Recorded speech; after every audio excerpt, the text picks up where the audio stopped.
Hey all, thanks for tuning in. I'm so excited about this episode. It's actually my first two-parter, so yay, that's kind of exciting. This first part is just the first 5 things that may be keeping you from healing or going that next step. And so just listen in, and I hope that you find something that resonates with you and or something that did resonate with you that you've moved through, and you can celebrate that.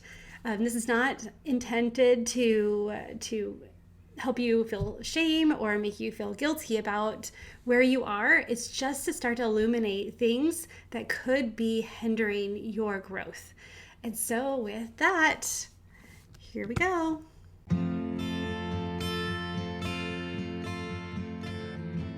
Hi friend, I am so excited that you're here to check out Her Restored Spirit podcast. If you've gone through something that has left you broken-spirited, maybe it's a divorce, loss of a spouse, or even a child, loss of a job, whatever it is, I know there is restoration in your future.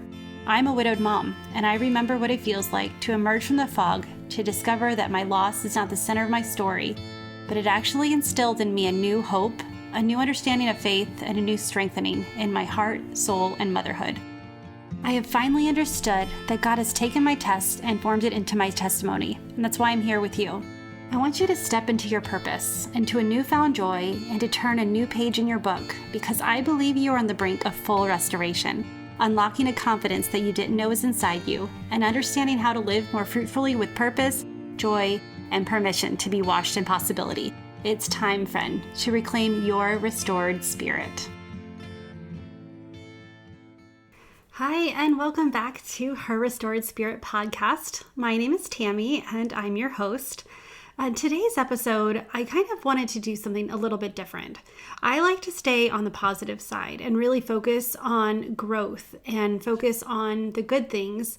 But sometimes we need to take a look and see kind of what's hidden in our hearts, what's hidden in our minds that keeps us from healing, keeps us from growing, keeps us from being able to step out and gain that confidence and the identity that we're looking for. And so today, I just want to talk about 10 things that maybe keep you from healing. Now, these things are not meant to make you feel guilty if you relate to any of them. One way or another, I've related to every one of them. These aren't meant to make you feel shameful for what you have in your heart, but it's just the idea of if you really want to gain the growth and you want to gain the identity that you deserve, if you want to have a life of purpose and joy, these are kind of the things that you need to address in order to find out what's going on and be able to break that block, break that wall down that can get you in moving in the right direction. Now, I'm going to do these 10 things. I'm going to do it in 2 parts. So today I'm just going to focus on the first 5, and then next week I'll finish up with 6 through 10. And I really just want to talk through and to, again, not to shame or to make you feel guilty, but just some questions and some things to ask yourself, because if these are hidden in your heart, then it's going to just fester and it's going to continue to grow and keep you from the healing that you are looking for. The first step, the first thing that keeps you from healing is fear. Now, I've talked about fear often. I have talked about this comfortable fear. I talked about the fear of the unknown. I've talked about these fears that keep us from moving forward and keep us from acting, even in small ways. This comfortable fear that keeps us immobilized. And what do I mean by comfortable fear? When I heard the term, it actually really resonated with me, because there are so many times that I want to do something, but I don't. And I beat myself up about it. But it's like this comfortable fear that I am used to, that I understand where it comes from and what's happening throughout it. And it's a safe fear that it just keeps me where I am. It gets comfortable. We know what to expect with this fear. And so it keeps us just in a perpetual state of stuckness, in this perpetual state of it's too scary to act. You don't know what the unknown is. So why don't you just stay here, and you can just continue to wallow. You can continue to play the victim. You can continue to just wish or hope or blame others, or you can just wait for someone to come and help you, when really what you're doing is just giving yourself excuses not to heal. You're not giving yourself those steps you need to start taking the healing action. I heard a quote that says, the oldest and strongest emotion of mankind is fear, and the oldest and strongest kind of fear is the fear of the unknown. And that is where that comfortable fear is. And it's our comfort zone. Even though you're miserable there, it's more comfortable than stepping out into the unknown. And so that quote by H.P. Lovecraft it just identifies that fear is such a strong emotion that if we don't address it, then it's not ever going to leave our hearts. It's not ever going to weaken over time. We're never going to get over it unless we take those small steps to do it. There's another quote by Brian Tracy that says, the comfort zone is the great enemy of courage and confidence. And if our goal is courage and our goal is confidence and identity and purpose and joy, then the comfort zone, that comfortable fear, is the greatest enemy for it. And so if you see it, if you feel it, it's time to start taking actions, because it's keeping you from the healing that you want. The next thing that keeps you, or that may be keeping you from healing, is playing the what if game. This is a game that I played with myself for years, and it's completely unfair. Well, what if this happened, or if that happened, or, well, if this didn't happen, then this would happen, and then this, or it wouldn't be this way. If my husband didn't die, then I could still, this is how we would be right now. Well, you don't know that. You don't know what the future held, but all you do know is that where you are now is where you are. Where you are now, you cannot leave unless you make the choices to leave, unless you make the decisions and take the actions to step out. But playing the what if game and the game of, well, how things were when your husband was alive, or even with kids, and saying, if your dad was here, we wouldn't be doing this. You don't know, or we would be doing this. You really don't know. And it came, a few years ago, is the realization that game, those mind tricks that I was playing on with myself, was actually keeping me from healing. It was keeping me from growing, and it was keeping me in bondage of the past. It's like an unreal future in the past that it was tying me to. Because the truth is, my husband's not coming back. The truth is that relationship that you have with your husband that ended in divorce is severed. Now, there's always stories of if you're divorced and the couple getting back together. But again, just waiting for that is also not healthy. There's a reason why there was a divorce, and both sides should work on themselves, should look at what their part was and grow within themselves. So either way, what was in the past, you cannot have now. And so if you keep playing that game and just going over that and over that, it's not going to help you claim the future that's yours. It's not going to help you see the benefits and see the opportunities and see the hope that's right in front of you. It's going to keep you in bondage. It's going to keep you in ties to something that never even happened and is not even possible. It's going to keep you in this alternate reality that expectations can't be made. They can't be reached. They can't even, it's just incredibly unreal and unfair to play with yourself. And so when I stopped playing that game and realized that, okay, and one of this is, if my husband was here, I wouldn't have this.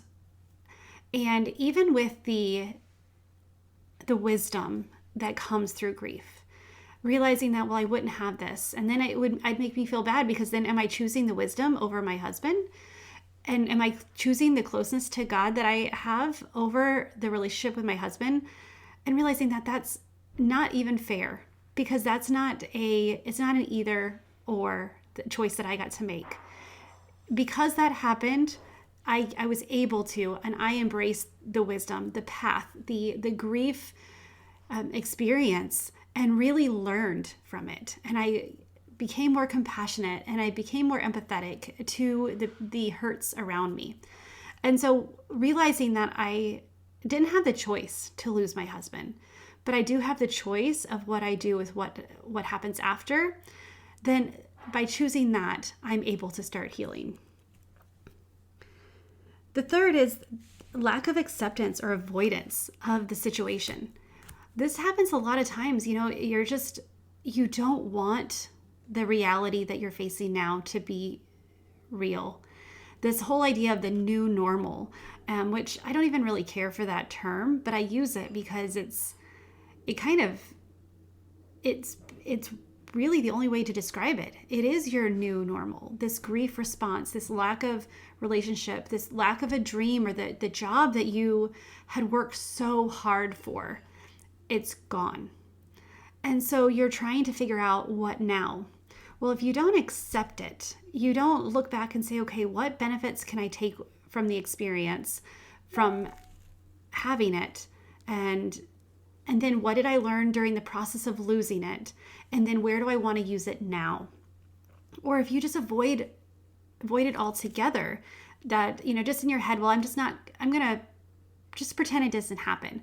It's going to come out later. Grief is not something that you can just put on a shelf and put in a package, and that you don't deal with. That you just have to, hey, it's fine. I cried for a day. I'm good to go. It's going to fester. It's going to manifest. It becomes somatic. It becomes your anxiety. It becomes your aches and your pains. It becomes your stomach ache. It becomes your headache. It becomes your neck pain. It becomes cancer. If you don't deal with the things that are bothering you, these intense emotions, then it's going to manifest in a way that's unhealthy. And so by avoiding it or not accepting your reality, you're actually stopping your body from healing as well. You're stopping your heart from catching up to your brain and realizing that it's not okay right now, but it will be okay. And I can take the steps toward that. And so don't avoid the situation, the circumstance. Meet it head on. And then also, accept it. Accept it for reality. And then use that to propel you into where you want to go and what you want to learn now. And that's going to help you. That's going to help you gain the wisdom from the circumstance. That's going to help the ashes turn into beauty. That's going to help you run the race that you're continuing to run. So number 4 is a lack of community. So I want to separate two things here. You need your friend support. You need people who love you, who know you, to support you. But what I'm talking about is a like-minded or like-experienced community.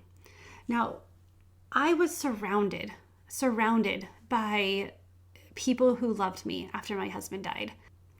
The squadron that my husband was in, the Bull Tigers, and the F-15E community in general, when my husband died and when they found out, the entire community embraced me. That entire support, they were there for me, and I needed their support.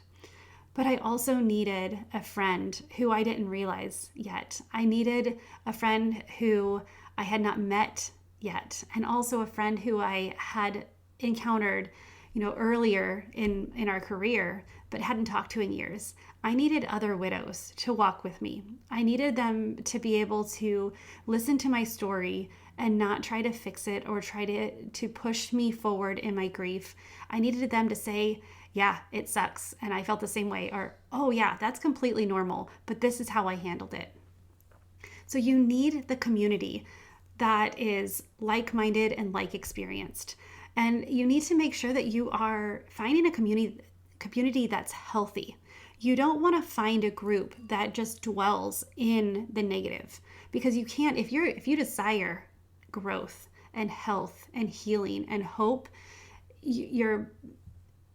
what you focus on is where your heart's going to go. What you think about is what's going to manifest. And so if you stay in the negative and in the grief cycle, that is where you're going to be stuck. But if you work with people and talk with people who are a step or two in front of you, who are willing to walk with you and guide you and hold your hand and pull you when you can't go yourself, now that is a way that you can start to heal. And so don't shy away from others who have experienced divorce, or widows, or other people who have lost a job, or their a child, or a dream. Make sure that you have somebody who is just a little bit ahead of you. And also, when it's your turn, be that person helping someone who is a little bit behind you, because that community is going to be able to understand your struggles and will help you move forward. The last thing that I'll talk about today is the waiting for the motivation or the feeling to be ready. I don't know anyone who would disagree with the fact that motivation does not come until after action. Like, there's rarely are you motivated to do something unless there is a really big benefit or reward for you. But sometimes even the things that we want, we don't feel like doing it, or we don't feel ready to do it. We don't feel motivated to start healing, but we need to. So when you're trying to wait for that motivation or that feeling that's already stirring in your heart, that's already the evidence that you need to see that you're ready to start to heal, that you're ready to take those steps. Just that understanding, that acknowledgement that you're waiting for the motivation, you need to start acting and the motivation will come. You make those hard steps to start healing the life, your heart, your understanding, whatever you are working on, just by acknowledging it, by realizing that you are looking for the motivation or the feeling to be ready, it shows that it's already on your heart. So take that brave step and do the little tiny things. And if you don't know what to do, this is also where you go back to your community, your like-minded and like-experienced community, and say, okay, this is where I am, and I'm feeling the feeling. I feel like I should be feeling different, or I feel like I should have motivation to do this. This is what my heart is telling me. What do I need to do to get to that motivation, or get the feeling, or to push past it completely and just bypass the motivation and the feeling and do it anyway? Just do it because you know it's the right thing to do. Do it because you know it's going to get you the results you want, or closer to the result that you want. But if you allow the waiting for the feeling, like, let's just face it, an example is laundry. No one really feels like doing laundry. But if you wait until you have no clothes, I guess that will give you the motivation, maybe, to do it. But you can't wait for that, because then it's already too late. So you do the laundry knowing that it's the right thing to do. You do the dishes because you know if you don't, you're not going to have any clean dishes, and the dishes will be filled in the sink and it will start to stink. And so even though you don't feel like it, you do it anyway. And the same with healing. You may not feel like jump-starting your life and starting to really live and feel joy again. But as you take those steps forward, those small steps, those small wins, that motivation, because you're just going to get a taste of it. You're going to see that it's there in your grasp. You're going to see that it's possible, and you'll start to dream, and you'll start to move forward faster, and you'll start to gain that feeling of this is what I want, or I'm going in the direction, or I'm feeling happy again. And you just keep plowing forward. And so that's the first half. Now, and I'll go through them again, it's just fear, the what if game or the brain games, the lack of acceptance or avoidance, the lack of community of like-minded and like-experienced people, and waiting for the motivation or the feeling ready. If any of these resonate with you, ask yourself why. Are you using these as a crutch to not move forward and gain the healing that you want? Are you using these as a way to keep yourself stuck and in this comfortable fear and in a place that you don't want to be?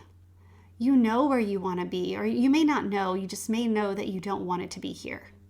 But I guarantee that if you allow those things to manifest in your heart and to breed and you stay focused on those aspects, you will not have the healing that you desire and that you deserve. And you won't even see what the possibilities are because you're so stuck in this darkness and you can't start to see the light. So I really want to just stress that it's important to talk, important to ask yourself questions. It's important to reach out. Again, you can reach out to me. You can reach out to your community. You can reach out to your friends because, again, our friends know us and they want the best for us. And so sometimes asking them, hey, do you see any of these in my life? And ask them genuinely, and they can give you an honest answer. And even if it hurts a little bit, know that it's for your own good. And so that's what I want you to focus on this week. Just look at your life and see if any of these resonate, and then decide that it's not going to be a crutch anymore, and see what you're capable of doing, and see what you can do to step out of it. And even just acknowledging it is that next step that you need to take. Hey friend, I hope you loved today's episode. I hope you start to claim the confidence to walk in a judgment-free zone as you continue this healing journey. Now, I want to invite you to look into working with me. I'm a full-time restoration and confidence coach with a background in marriage and family therapy. And not only that, but friend, I've walked it. As you heard in my story, I've experienced grief, loss, pain, feeling stuck. I've had the desire to break free from the fog and rise up again after the hurt, after the pain, and move out of the grief cycle, to begin to wake up with purpose again and live a life of meaning, and kind of rediscover who I was before the grief while I was uncovering who I'm becoming. And I have been called to help you with the same thing. So if you feel you're ready to step back into the light, wash away the old, not forgetting the past, but stepping into a new position of purpose, confidence, and identity, I would love to be your coach and mentor through the process. I only take a few clients each month and would love to get you on the calendar to help you navigate this journey. Email me at tammy@tammymariecoaching.com. Until then, I'll meet you here next week with another awesome topic to help you claim the life that you desire. Don't forget to take a screenshot, tag me, share on Facebook and Instagram, and please share this with another broken-spirited mom who is in need of some soul restoration. Don't forget to rate and review, and until next time, take a deep breath and know there is hope. Bye, friend.